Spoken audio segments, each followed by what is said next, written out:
అంతర్జాతీయంగా తీవ్ర ఉత్కంఠ రేపుతున్న అమెరికా ఇరాన్ వివాదంలో కీలక పరిణామం చోటు చేసుకుంది. ఇరాన్తో చర్చలు పునః ప్రారంభించాలంటే రెండు కఠినమైన షరతులను పాటించాల్సిందేనని అమెరికా స్పష్టం చేసింది. పాకిస్తాన్లో జరగబోయే తదుపరి విడత చర్చలకు ముందే ఈ నిబంధనలను తెరపైకి తెచ్చింది. ఇరు దేశాల మధ్య శాంతి చర్చలు 2 రోజుల్లో పునః ప్రారంభమయ్యే అవకాశం ఉందని అమెరికా అధ్యక్షుడు ట్రంప్ సూచీయప్రాయంగా తెలిపినప్పటికీ ఈ కొత్త షరతులు సందిగ్ధతకు దారితీస్తున్నాయి. దౌత్యపరమైన వర్గాలను ఉటంకిస్తూ ఇజ్రాయెల్ హయోమ్ పత్రిక వెల్లడించిన వివరాల ప్రకారం అమెరికా పెట్టిన మొదటి షరతు హర్ముజ్ జలసంధిని ఎలాంటి ఆంక్షలు లేకుండా పూర్తిగా తెరవడం. ఇరాన్ గనుక తమ నౌకలు ట్యాంకర్ల రాకపోకలను అడ్డుకుంటే తాము కూడా ఇరాన్ నౌకలను కదలనివ్వబోమని అమెరికా స్పష్టం చేసింది. ప్రతిచర్య తప్పదనే సంకేతాలను బలంగా పంపింది. ఇక రెండో షరతుగా చర్చలకు వచ్చే ఇరాన్ ప్రతినిధి బృందానికి ఒప్పందాలను ఖరారు చేసే పూర్తిగా అధికారం ఉండాలని అమెరికా పట్టుబడుతోంది. ముఖ్యంగా ఇస్లామిక్ రివల్యూషనరీ గార్డ్స్ సహప్రభుత్వంలోని అన్ని కీలక విభాగాలు ఆమోదం పొందే అధికారం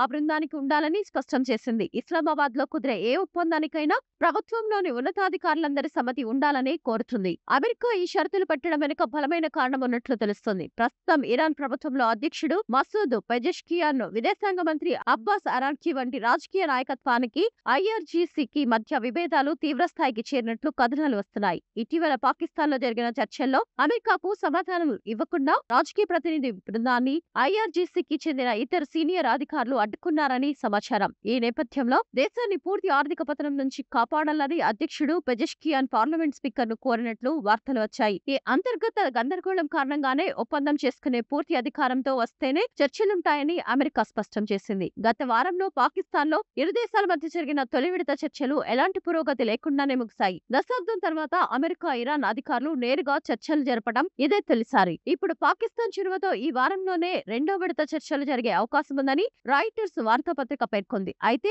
అమెరికా అధికారులు దీనిపై ఇంకా అధికారికంగా స్పందించలేదు.